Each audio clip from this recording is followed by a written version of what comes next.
Bueno, yo tenía por ahí, no sé si está el enlace de un documento que hemos hecho en el grupo de trabajo de Bibliotecas y Agenda 2030. Es básicamente de lo que yo voy a hablar esta mañana. Ahí está.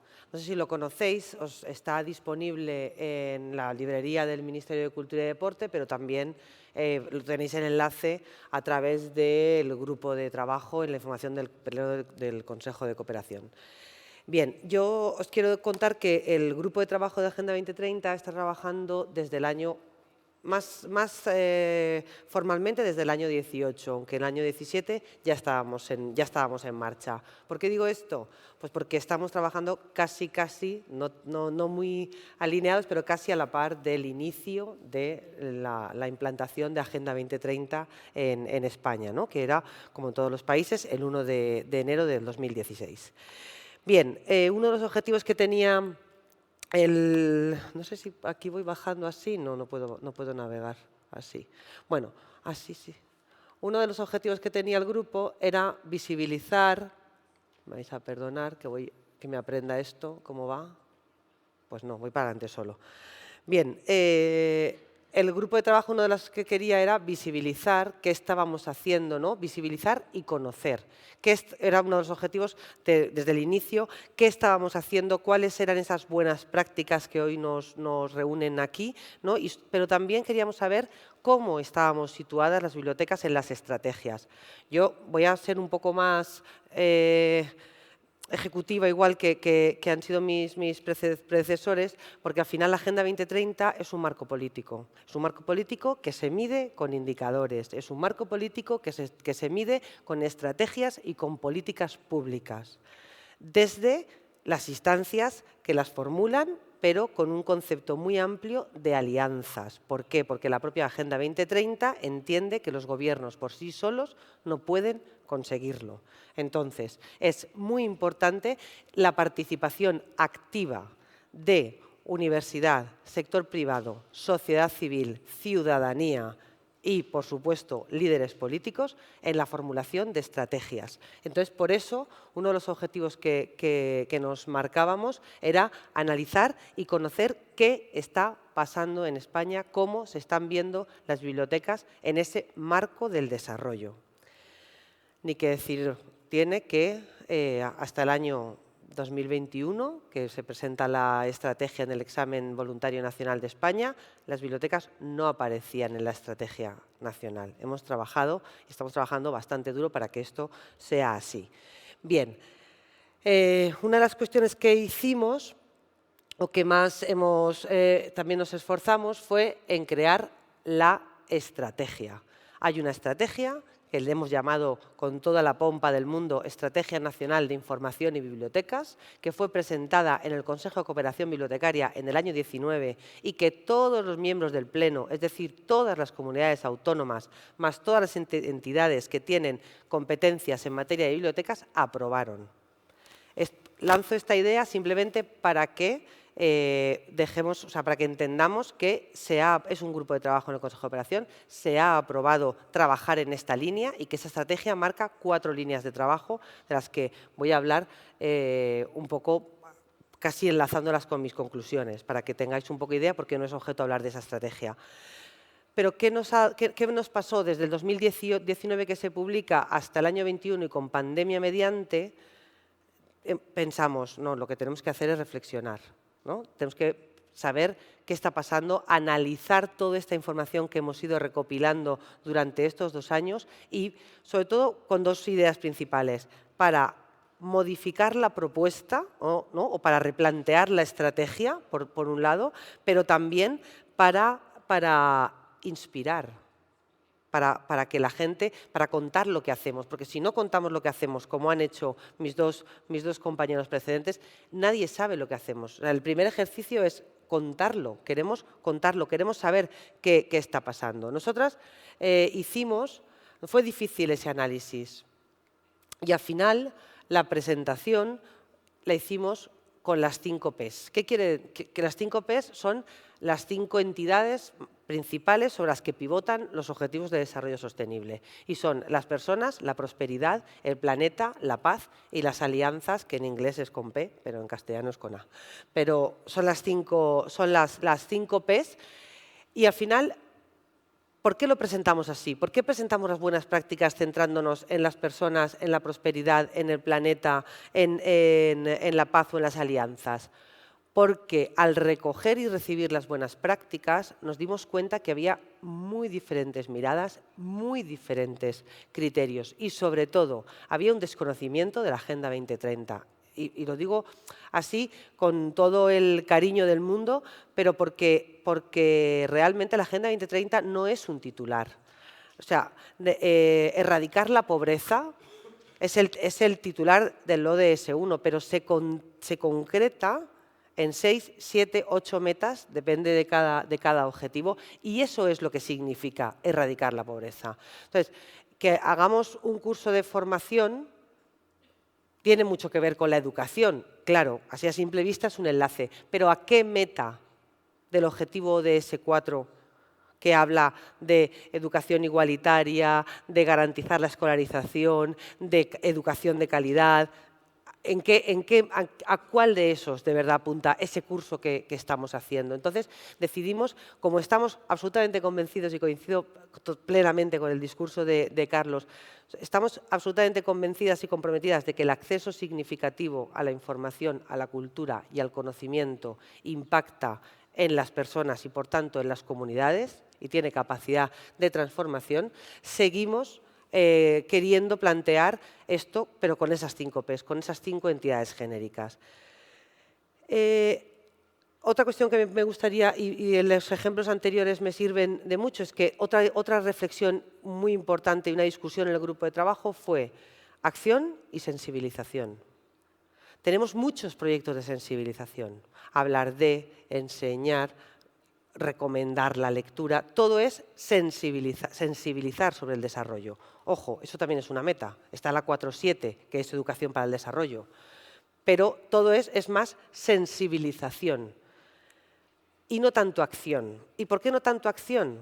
Pues porque tampoco, y ese es el tema que nos ocupa hoy, y por eso quiero agradecer a Luis no solo que nos haya invitado a esta jornada, sino también organizarla, es la reflexión de cómo estamos de verdad actuando, cuál es el efecto de la causa biblioteca, ¿no? Esa es la idea de impacto principalmente, y eso sería acción, es decir, ¿de verdad estoy consiguiendo o estoy ayudando a empoderar a las mujeres, ofreciendo ese centro de interés, haciendo ese club de lectura? ¿Estoy de verdad empoderando a las mujeres que están ahí? ¿O estoy de verdad empoderando o estoy integrando a esos inmigrantes que vienen para aprender español?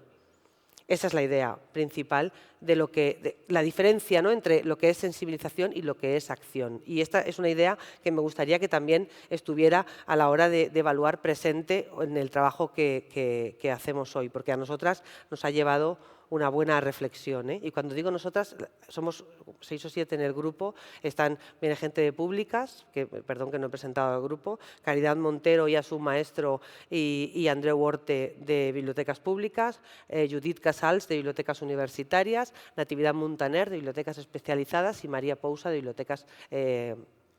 Bibliotecas Escolares. O sea que la discusión ha sido de muchas miradas, ¿no?, desde muchos puntos de vista. Bien, rápidamente, las bibliotecas favorecen, ayudan, focalizan en las personas porque tenemos esa voluntad, esa mirada de educación, de formación, de atención, ¿no?, de bienestar, de acompañamiento, de soledad, como estaba diciendo Carlos, de empoderar, de trabajar la igualdad de las mujeres. Sabéis que en el Consejo de Cooperación Bibliotecaria hay también una comisión técnica específica y especializada en igualdad, formada tanto por colectivos feministas como por bibliotecarios y bibliotecarias, y vamos ahora a trabajar en una guía y unas recomendaciones con esa mirada de igualdad desde las bibliotecas, pero también la prosperidad. Parece que podemos relacionar Vale, parece, bueno, aquí tenéis muchos ejemplos, este igual esta os suena, pero aquí tenéis muchos ejemplos de casos en toda España de diferentes tipos de bibliotecas, ¿no? en el documento. La parte de la prosperidad igual la vinculábamos más, o parece que es más directa, ¿no? a las bibliotecas universitarias de las bibliotecas de investigación, pero yo creo que la innovación, la energía, y por supuesto lo estaba diciendo Ana y también Carlos, la reducción de las desigualdades, es algo que también está en las bibliotecas públicas. Pero además hay una parte que es importantísima y que siempre se nos olvida. Hay una meta en el objetivo 11, no me equivocaría si dijera la 3, pero creo que es la 2, pero bueno, da igual, eso tampoco es muy importante, y es que habla de salvaguardar el patrimonio material e inmaterial. Y eso lo hacemos todas las bibliotecas. Eso está dentro de nuestro ADN, ¿no? Y eso es otra meta concreta. Para el planeta, y ahí casi os diría que el otro día además SEDIC organizó unas jornadas en la Biblioteca Nacional y hablaba precisamente de esto, ¿no? De todo lo que es el impacto ambiental de los servicios bibliotecarios. No está muy trabajado, no está muy estudiado en España, pero sí hay ejemplos destacados de bibliotecas universitarias, ¿no? Porque hay políticas transversales de impacto ambiental de todas las instituciones, no solo de la biblioteca. Y por último, la parte de la paz y de las alianzas hablan mucho pues, de redes. Esta es RECIDA, por ejemplo, la red de centros ambientales y de documentación, pero también proyectos de paz, también proyectos de memoria y de identidad, que es de lo que al final hablan el 7, y estamos construidos y trabajamos absolutamente en red. Consejo de Cooperación, las fundaciones, el proyecto de Musol, del que también el Ayuntamiento de Madrid, por ejemplo, ha formado parte, y el portal de bibliotecas especializadas. Con esta idea trabajábamos. Voy a acabar con las conclusiones. Y en las conclusiones, 5 ideas principales. La primera: creo que todas las bibliotecas españolas estamos empezando a mirar con las gafas de la Agenda 2030. Es cierto, llevamos una recogida de prácticas, llevamos unas miradas, un cambio. Es decir, a día de hoy, una gran parte de las bibliotecas españolas está mirando con esa perspectiva. Coincidimos con Ana y con los ODS en los que ha centrado ODI, porque la mayoría de proyectos que hemos recibido están vinculados o bien al objetivo 5, o bien al objetivo 4, o al 8 o al 10. En el 4 y en el 10 coincidíamos con Helsinki. Son los que más se trabajan, pero hay prácticas en todos los ODS diferentes. Y una idea también que me gustaría remarcar mucho es que todo suma. Todo suma. No entendáis, por favor, que lo que estoy diciendo está quitándonos la emoción, la ilusión o la motivación. Todo suma. Seguid haciendo lo que estáis haciendo. Seguid trabajando, seguid siendo bibliotecas públicas, escolares o universitarias. Pero no sé si os dais cuenta que todo es muy micro. Todo es muy micro. Hay pocas políticas a nivel macro. Hay pocos planes estratégicos de comunidades autónomas de bibliotecas que están trabajando con esta mirada. Y aún me atrevería más a decir, todo es muy unilateral. Unilateral quiere decir, el otro día en Jornadas Catalanas, Montserrat de una biblioteca de Tarragona presentó un proyecto impresionante de construcción de comunidad con inmigrantes, con diferentes grados de inmigración, la inmigración nacional, la inmigración de fuera. Impresionante. Y mi única pregunta fue, ¿y qué pasará cuando se vaya Montserrat? ¿Qué pasará? ¿Qué pasará cuando se vaya la persona que está en ese proyecto? Por eso todos esos proyectos son magníficos, pero tienen esa mirada, ¿no? Y una que también hoy nos trae aquí. Nada de lo que hemos recibido está evaluado. Y ya no evaluado con indicadores y todas esas cosas que vamos a hablar hoy, ni siquiera analizado. He hecho esto.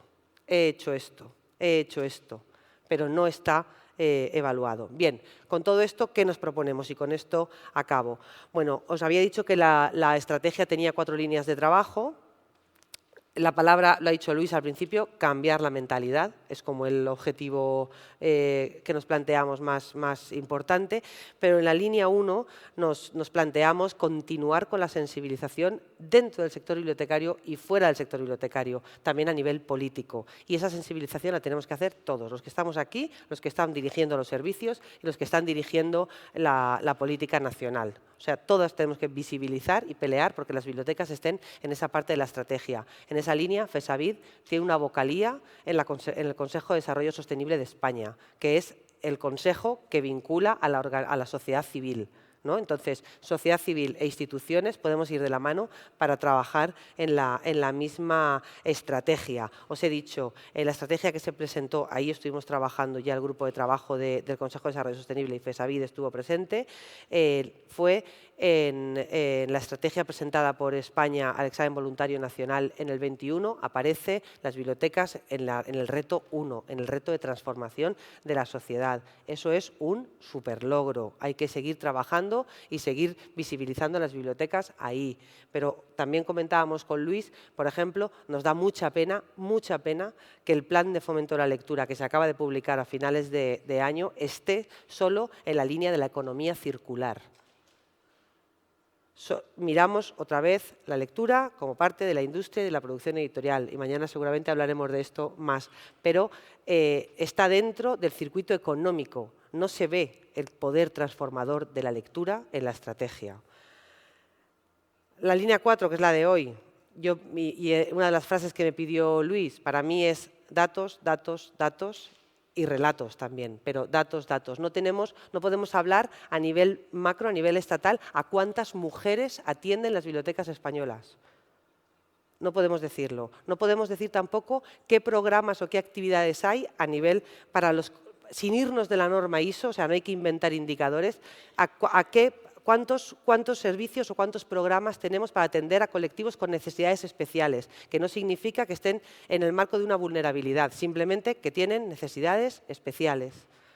Tampoco lo tenemos, no recogemos nada de eso. Los clubes de lectura fácil están diluidos por ahí, la atención a inmigrantes está diluida por ahí. No sistematizamos nada, esto es muy polémico en el grupo de estadísticas y me pondréis todos la cara de madre mía, nos va a hacer coger estadísticas a ese nivel. Y es muy polémico y estamos en debate. Vamos a ver qué pasa, pero necesitamos ese tipo de datos, desvinculándonos de los indicadores de la Agenda 2030. Son datos bibliotecarios, estrictamente bibliotecarios, definidos por una norma ISO de servicios bibliotecarios. Luego están los relatos, que son los proxy. Cuando un país se examina, cuenta sus indicadores, pero cuenta sus historias, cuenta sus políticas. Ahí tenemos mucha cancha las bibliotecas. También tenemos que trabajar en esa parte de los relatos. Ahora mismo no estamos. Y en la línea 2 y en la línea 3, en la línea 2 estamos ahora contribuyendo o buscando las fórmulas para buscar, gestionar, llegar a la parte física, pero también en la parte digital, a todos los servicios y no dejar a nadie atrás físicamente. Estamos trabajando muy fuerte con el grupo del Plan de Atención al Mundo Rural. Y en la línea 3, y ya acabo con esto, lo que vamos a empezar a crear son comunidades de prácticas, porque nos hemos dado cuenta que no se trata de dar recetas. Las bibliotecas son distintas porque las comunidades son distintas. No se pueden dar recetas, pero sí se puede compartir, analizar y sistematizar, que es lo que buscamos con las comunidades de prácticas. Ya no queremos buenas prácticas, queremos compartir metodologías, queremos compartir reflexiones, queremos generar conocimiento y teorizar también y ayudar a poner esa perspectiva de Agenda 2030 en las bibliotecas. Muchas gracias. Creo que lo he dicho todo.